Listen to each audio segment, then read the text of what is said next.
So during the decade following World War II, African Americans made significant accomplishments in their collective wealth, and that gave birth to many overlooked contributions in education, family, cultural, social institutions, business, and home ownership. This weekend, you have the opportunity to see a film that uniquely captures that experience.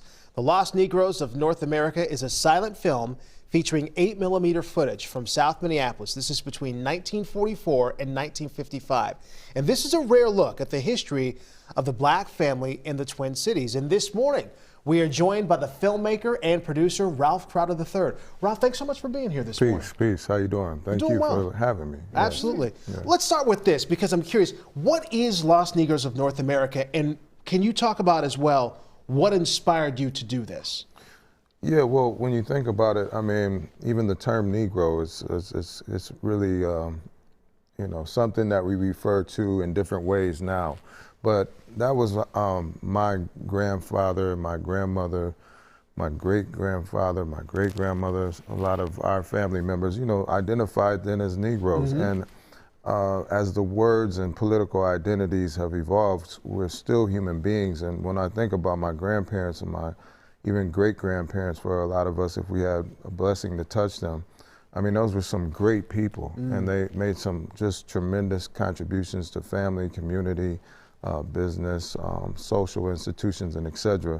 And so when we're focused on those 10 years, that decade, 1945 to 55, it's kind of a return to something that feels good, you know, something that we need to really look back and understand, and the beauty of the visual image to capture that is very rare, especially within the black family experience, period. You know, I mean, just all of us now, I mean, how many you know, old school photo albums do we have in houses anymore? Yeah. We keep all of our stuff on digital things now. So it's really, in essence, like sitting down by a coffee table, opening up a photo album, but this is the real people in real life on a big screen. And the value of this is that it's from South Minneapolis specifically.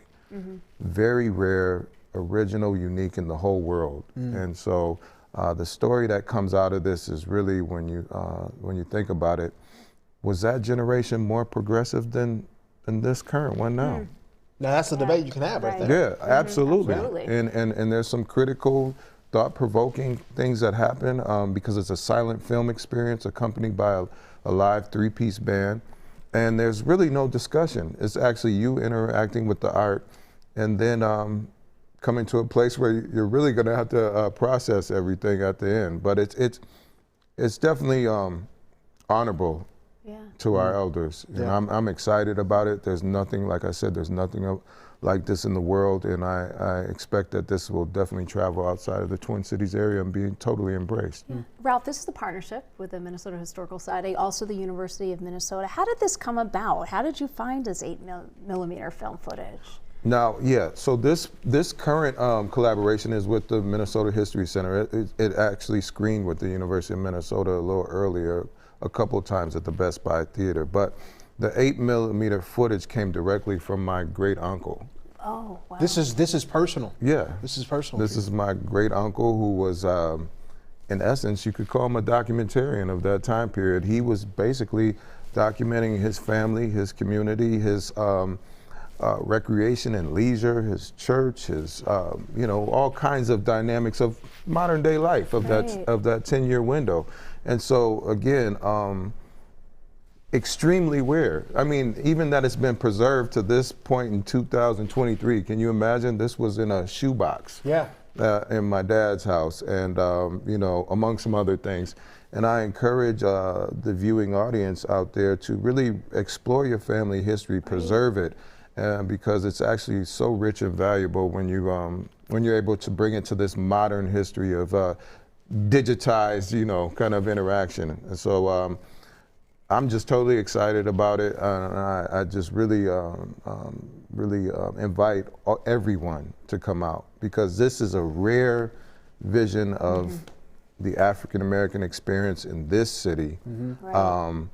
with extremely rich visual kind of interaction. I'm so curious. glad nobody ever overlooked that No, shoebox. that's what I was going to say. So, how did you find this in the shoebox? Was this just a random discovery, or were you looking for it? No. So you heard me say my great uncle was a documentarian. Well, my dad was too. He was a professor of African American history, and so he did a good job preserving a lot of family material, as well as myself. So it's really like a transfer of history through the generations. Through the generation, yeah. Yeah, exactly. And so the way that my offering with this particular history is to bring it back to life, bring it to a modern present day conversation, and really with an artistic twist. Right. You know. Ralph, I'm wondering, so you had said this is the video and it's set to music there, no Yes. dialogue in this. Why did you decide to go that route?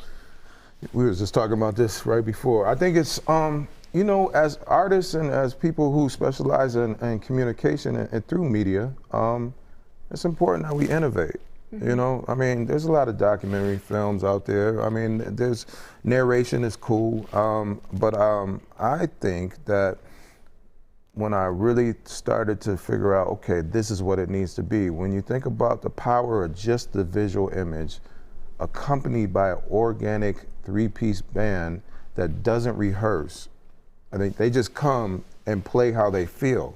So it's not like a standard music track. Right. This is basically music that is elevated and totally influenced by how this imagery moves them that particular day. And so I think that offers just a whole nother kind of interaction with the value of this historical contribution in the Lost Negroes of North America. And I really feel that the audiences, every time they come, there's something different that they take out of it. Well, yeah, I mean, I would think there is. I mean, because the orchestra essentially, that transforms how someone feels, because when we listen to music, we interpret that. It makes us feel happy and sad. So depending on how they feel when they see a given scene, that can influence. So it could be a different experience every time you see this, depending on how the music is played, right? Yes, and we have some great artists. Kevin Washington is on the drums.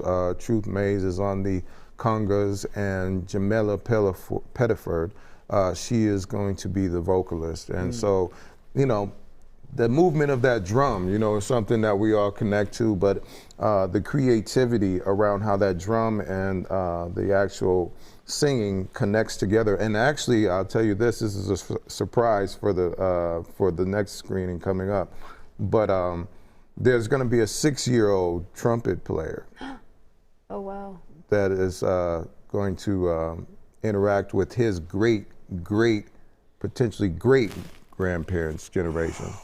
So this is, I mean, it's, you know, it's going to change. There's going to be different changes all the time within the music, which makes it fresh and new, you know. So that's the part that keeps it exciting. Right. Ralph, speaking of that next screening, how can we watch this show? How can we watch this? Well, you can come directly to the Minnesota History Center Saturday, November 18th from 2 to 4 p.m. Doors open promptly, and we'll start right around 2:20. But be there early, because I think this is going to be something that people are very much interested in, and so you might want to get your seat early. Ralph, thank you so much for joining us this morning. We appreciate your time and your perspective. Thank you. I look forward to coming back after this flies out of here somewhere, and so we can honor it just a little more, because it's definitely special history. Right, and thank you for sharing your family's treasures. Yes, thank you. Ralph.